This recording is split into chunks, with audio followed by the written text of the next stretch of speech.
Okay, that is what SAP basically stands for: Systems, Applications and Products in Data Processing. SAP is basically a name of an organization. Okay, SAP AG as it is called. Okay, and they are one of the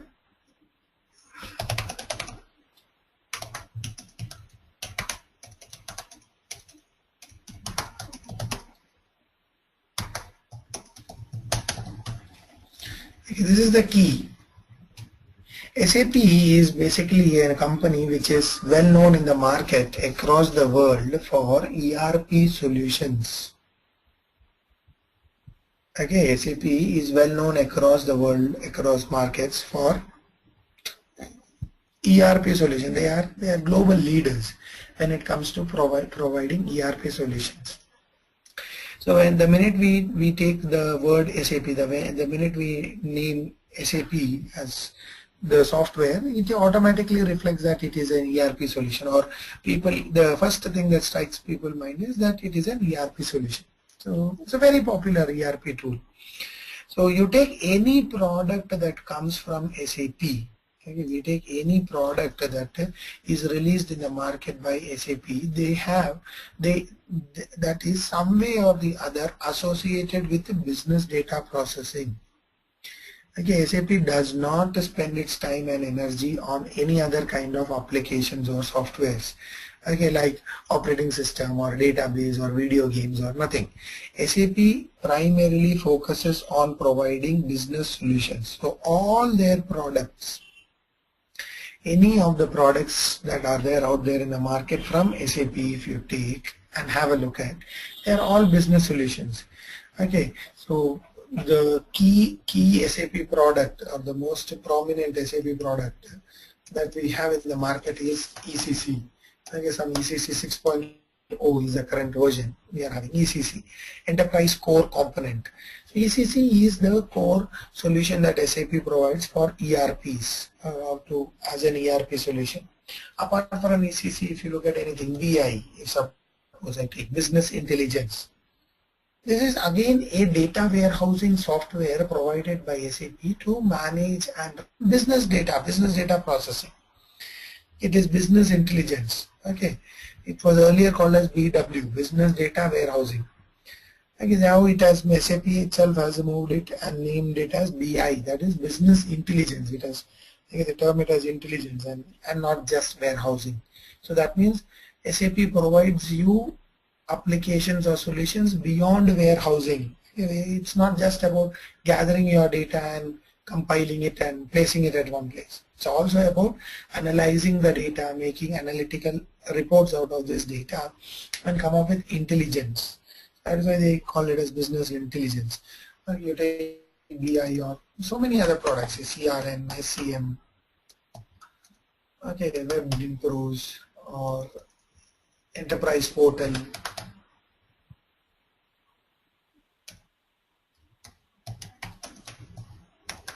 Okay, NetWeaver as it is generally referred to as. Anything you take, they are all business solutions provided by SAP. Okay, so when it comes to working with SAP application, you cannot ignore business and work with SAP application.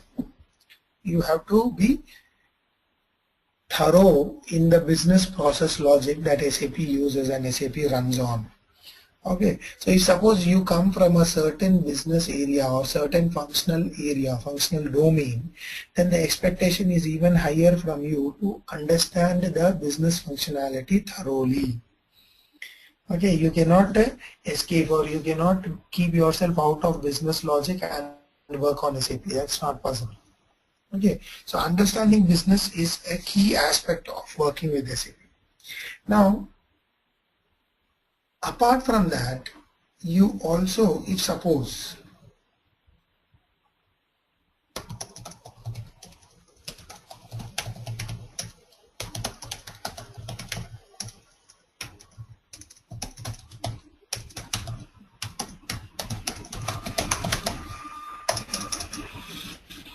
so normally when you are trying to look out for people working on SAP or opportunities in SAP, you come across functional, technical and basis consultants. Okay, you come across people who say that they are a functional consultant or a technical or a basis consultant working on the SAP environment. So functional consultant is basically a person who understands business functionality. Okay, he understands business and business logic and the functionalities of the business.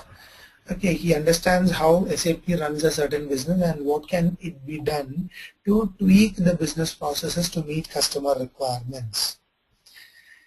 The next is technical person. Who is a technical person? Technical person is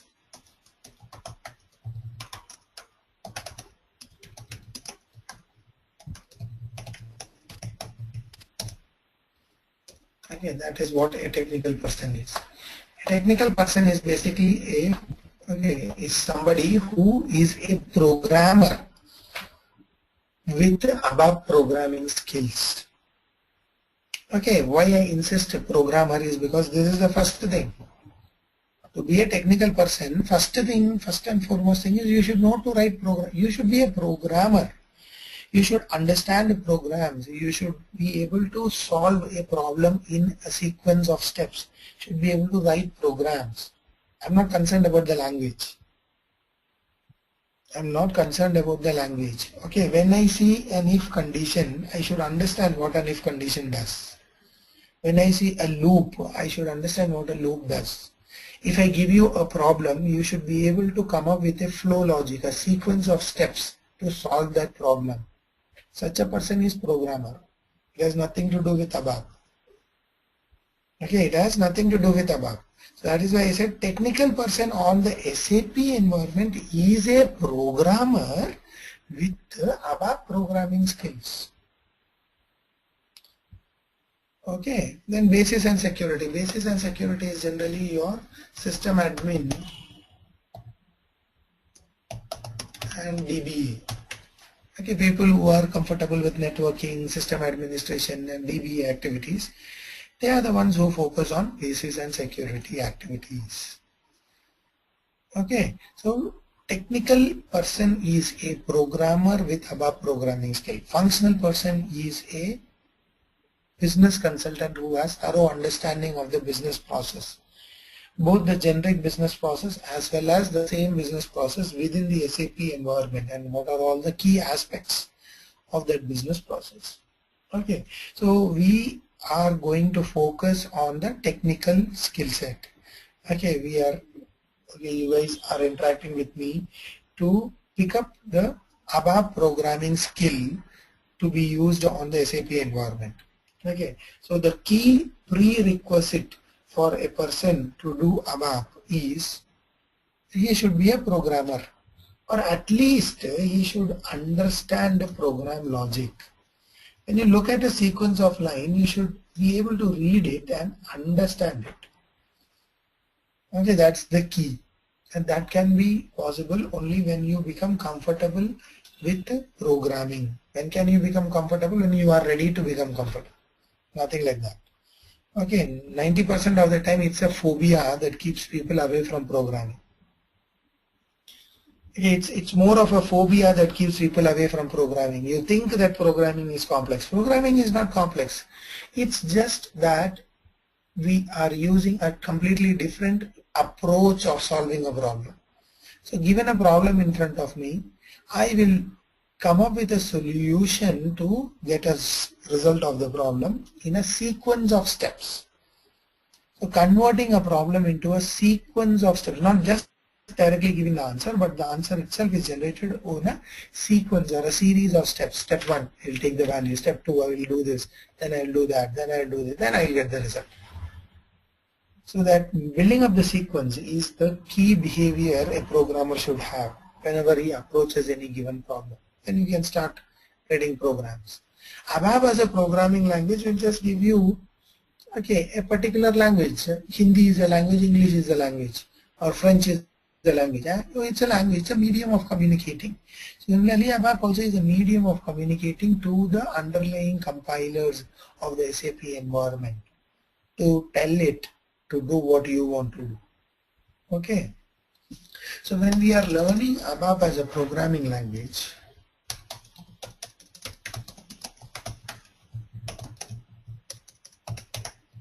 what are the key things? The first part is learn the programming basics.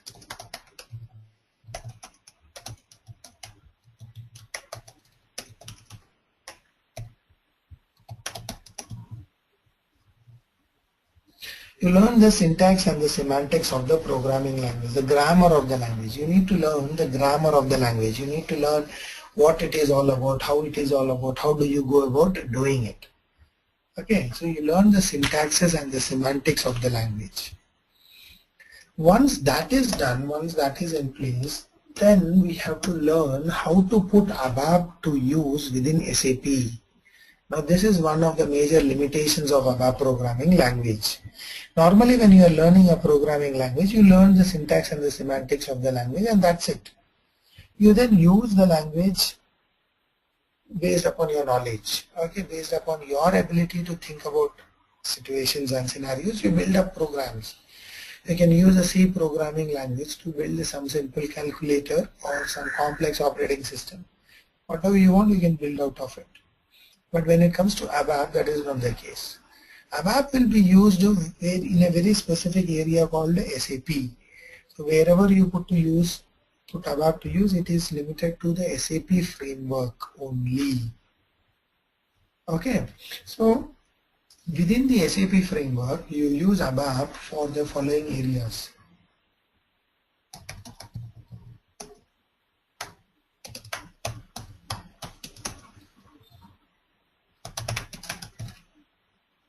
Okay, to develop RISEF objects.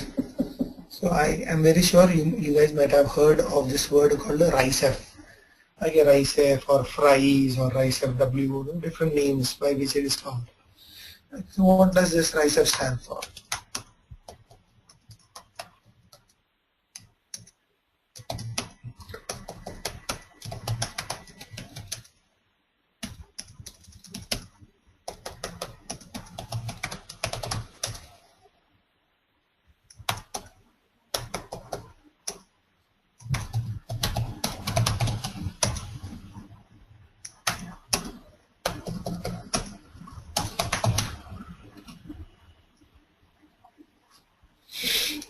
Okay, reports, interfaces, conversions, enhancements, and forms.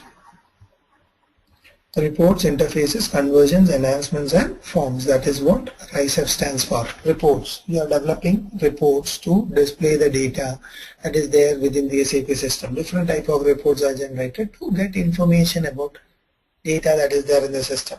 Interfaces. Designing and developing applications which will help you to move data in and out of SAP. Whenever you want to send some data outside of SAP, or when you want to read some data into the SAP from some external system, make use of interfaces or interface-based programs. Conversions. Conversions are data load programs. You want to load some data in the legacy system, from the legacy system into SAP. Large volumes of data needs to be loaded. So you write big programs which will take up this data from the file and then keep running and posting all the data into the system. Enhancements. Enhancements are generally used when you want to enhance the standard SAP process or the standard SAP flow to introduce custom changes or custom logic changes into your standard SAP applications. Forms. Forms are nothing but your business document templates. See, whenever a business transaction occurs, an output is generated. You go to a shop and buy something, a printout of the invoice comes up. So they will write an invoice, or the teller machine will generate an invoice and give it to you. So this invoice is nothing but a document which tells that or talks about a transaction that occurred between two people, or a company and the customer and the vendor, or something like that. So forms are basically used to design the layout of those templates. Okay, or design the templates or the layouts for these documents so that the system can use these layouts and actually generate an output.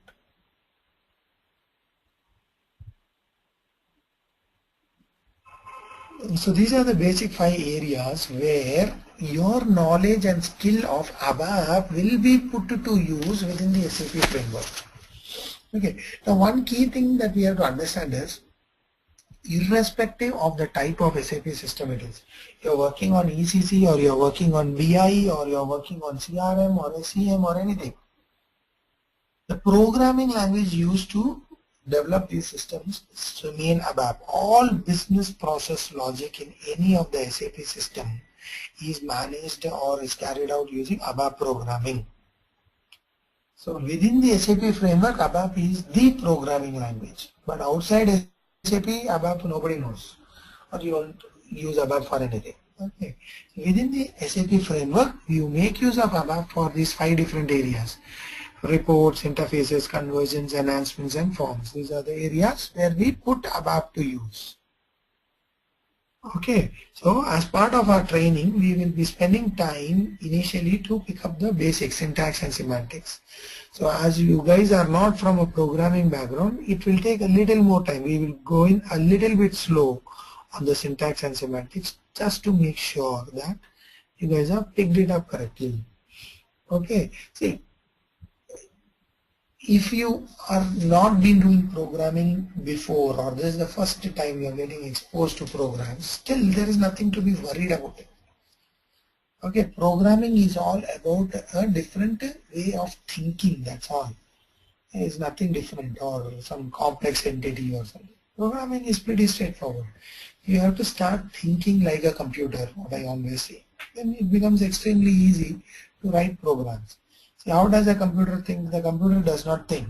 It will just execute whatever you tell it to execute. So every single detail of what you want, you should tell the system to do that. Then the system will do it for you. Okay.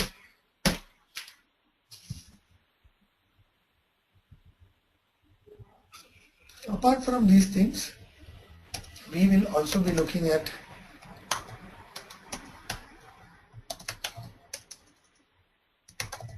cross applications and object-oriented ABAP. Object-oriented programming is a style of programming. It's a programming paradigm.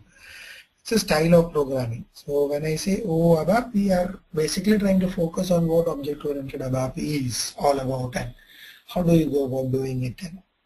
Okay. So this is what we will be discussing. This is what we will be doing as part of our ABAP programming. Okay. So if you have any open questions, this is the forum where you can ask your doubts. Whether you should do ABAP, you should not do ABAP.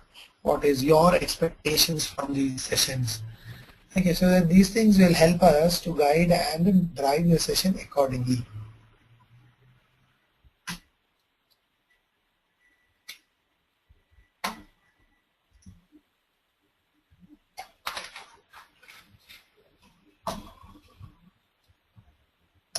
No questions?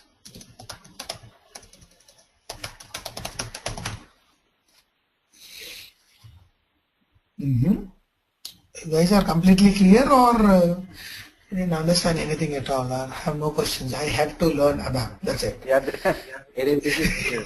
Yeah, that's pretty much clear. That was good actually. Okay, fine.